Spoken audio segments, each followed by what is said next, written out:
जल्दी बुलाकर लाओ।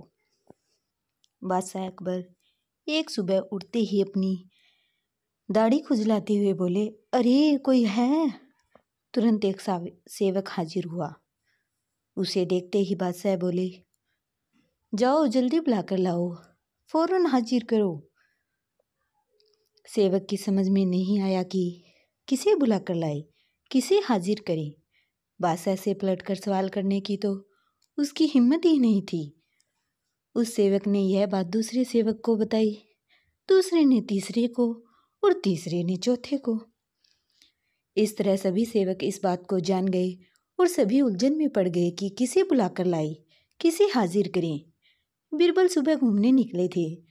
उन्होंने बादशाह के निजी सेवकों को भागदौड़ करते देखा तो समझ गए कि जरूर बादशाह ने कोई अनोखा काम बता दिया होगा जो इनकी समझ से बाहर है। उन्होंने एक सेवक को बुलाकर पूछा, क्या बात है, यह भागदौड़ किस लिए हो रही है? सेवक ने बीरबल को सारी बात बताई।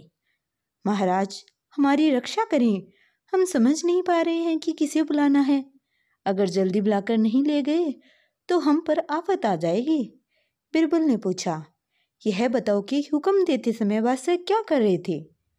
बादशाह के निजी सेवक जिसे हुक्म मिला था उसे बीरबल के सामने हाजिर किया तो उसने बताया, जिस समय मुझे तलब किया उस समय तो बिस्तर पर बैठे अपनी दाढ़ी खुजला रहे थे। बीरबल तुरंत सारी बात समझ गए और उनके होठों पर मुस्कान उभर आई।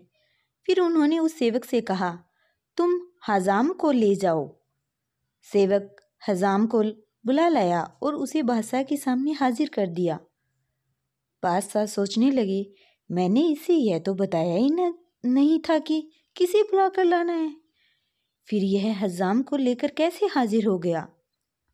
बादशाह ने सेवक से पूछा, सच बताओ, हजाम को तुम अपने मन से लाए हो या किसी ने उसे ले आने का सुझाव दिया था?